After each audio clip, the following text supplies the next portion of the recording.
Hello, hi. ఏంటంటే విషయం, ఈరోజు ఫ్రైడే కదా. నేను ఈరోజు ప్రేయర్కి వెళ్ళాను. నేను వెన్స్డే, ఫ్రైడే, సండే నేను ప్రేయర్కి వెళ్తాను. చర్చికి వెళ్తాను అనమాట. చిలకలూరుపేట వెళ్తాను. నేను మాటూరులో ఉంటా, చిలకలూరుపేట వెళ్తాను. చిలకలూరుపేట తండ్రి సన్నది ప్రేయర్కి వెళ్తాను. ఈరోజు దేవుని కొరకు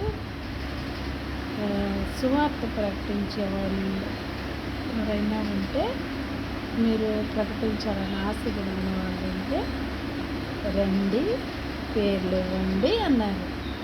అంటే చాలామంది ఇచ్చారనమాట. నేను కూడా ఇచ్చాను.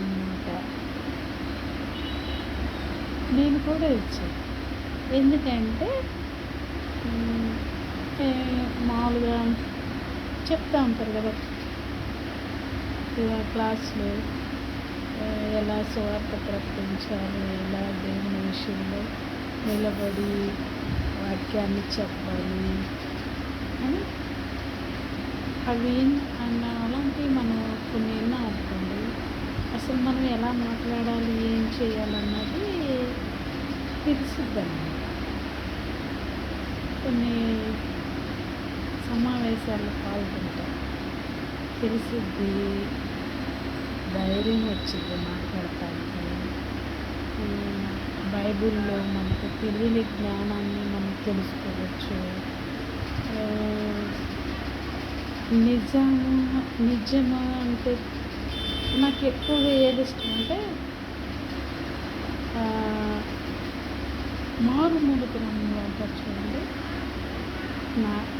నాగరికత తెలియని వాళ్ళు, అంటే మరీ వెనకటి కాలంలో ఆచరించే వాళ్ళు ఉంటారు, తెలియకుండా.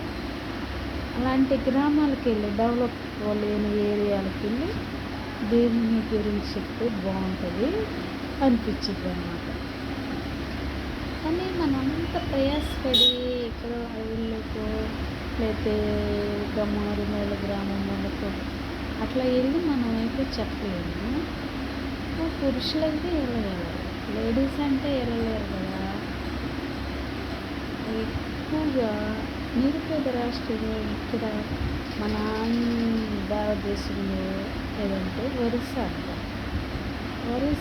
బీహార్ సైడ్ అయితే ఏమి గురించి కొద్దిగా తెలియదేమో వాళ్ళకి అనిపించింది నాకు. అంత దూరం అయితే వెళ్ళి చెప్పలేము. నేను ఈ చుట్టుపక్కల ఆంధ్రప్రదేశ్ చుట్టుపక్కల ఎడమ వైజాగ్ లాంటి ప్రదేశాలు, గిరిజన ప్రాంతాల్లో అలా వెళ్ళి చెప్పగలరు.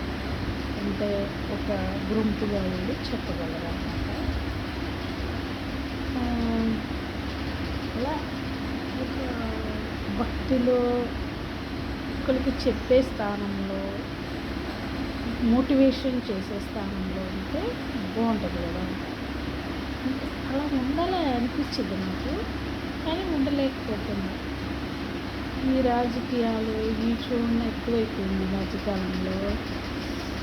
ఇంకా పాలిటిక్స్ ఎక్కువ చూడడం సరిపోయింది. మళ్ళా నేను జాబ్కి వెళ్ళామనుకో, అన్నీ ఈ దేవుని వైపు తిరగలేమో అని ఒక్కొక్కసారి బాధ అనిపించింది. కానీ తిరగచ్చులే, టైం ఉంటుంది కదా అని నేను అలా పేర్చాను అన్నమాట.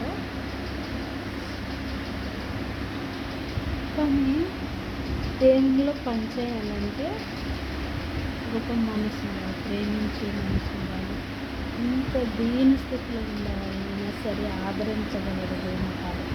సో ప్రకటించాలి, ఆదరించి ఆదుకునే మనసు, అర్థం చేసుకునే మనసు ఉండాలి. మన మన హృదయంలో కాదు, ఎదుటి వాళ్ళ హృదయంలో ఏముందో గ్రహించగలగాలి. సువార్త ప్రకటించాలి. ఎదుటి వాళ్ళ హృదయంలో ఏముందో మనం గ్రహించగలిగితే అప్పుడు మనం అక్కడికి వెళ్ళి సువార్త చెప్పవచ్చు. ఒక ప్రదేశాన్ని మనం సందర్శించాలనుకోండి, ఒక మనిషిని చూసినప్పుడు ఈ మనిషికి మన సువార్త చెప్పొచ్చు అనేది వాళ్ళ కళ్ళల్లోనే తెలిసిపోద్ది. కొంతమందికి అలా తెలిసిపోతుంది. నాకైతే అంతే. ఎవరినైనా నేను చూశానంటే 2, 3 ఒక మనిషి దీక్షలు చూశానంటే, ఆ మనిషి మన వైపు చూస్తుంటే, ఆ మనిషి హృదయంలో ఏముంది నాకు అర్థమైపోద్ది.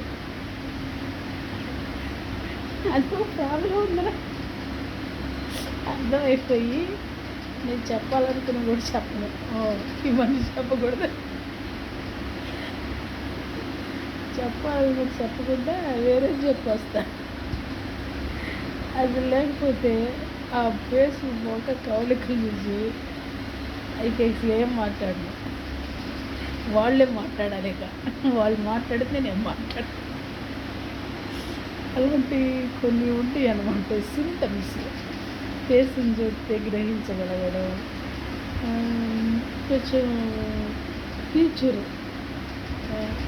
నేను ఎక్కడికన్నా వెళ్ళాలనుకోండి, ఆ ప్లేస్ మంచిదా కాదని ముందుగానే నాకు తెలిసిపోద్ది. ప్రేయర్ చేసుకున్నాను అనుకోండి, నేను ఇక్కడికి వెళ్ళాలి యేసయ్యా అని. ఇక్కడ ఏదన్నా రాంగ్ అయితే నన్ను అక్కడికి ముందే చూపిస్తాడు దేవుడు. నాకు కళ ద్వారా కానీ ప్రేయర్ చేసుకున్నాక ఫస్ట్ చెప్పి మౌనంగా ఉంటే ఆలాపన ద్వారా కానీ చూపిస్తాడు. నువ్వు అక్కడికి వెళ్ళొద్దు, ఆ మనుషుల దగ్గరికి వెళ్ళొద్దు. అదే నేను వెళ్ళినా నాకేం కాదంటే ఏం ఏ ఆలాపన రాదు, ఏమీ కలలు రావు నాకు. చక్కగా వెళ్ళొస్తాను. ఏదన్నా కానీ ఆలాపన కానీ ఏదన్నా కళ కానీ వచ్చిందనుకో ఇంకా నేను అక్కడికి వెళ్ళను. అక్కడ జరిగితే ముందుగా చూపించేస్తాడన్నమాట. నాకు కొంచెం అలాంటివి ఉండదు. ఏమన్నా చెడు జరిగిపోతుంది అంటే ముందుగానే 6th సెన్స్ అంటారు చూడండి, అది తెలిసింది అన్నమాట. 6th సెన్స్ తెలుస్తుంది. తెలిస్తే ఇంకా నేను ఆ విషయంలో ఇన్వాల్వ్ అని అటు వెళ్ళను. కొన్ని మనుషులకి కొన్ని ఇస్తారంటారు చూడండి దేవుడు. అది ఇచ్చాడన్నమాట నాకు. అందువల్ల నేను దేవునిలోనే ఉండాలి, జీసస్ దగ్గరే ఉండాలి. జీసస్ దగ్గరగా ఉండాలన్నమాట. దూరంగా వెళ్ళే ప్రసక్తి. దూరంగా వెళ్ళానంటే ఇక అది నాశనం. నిజంగా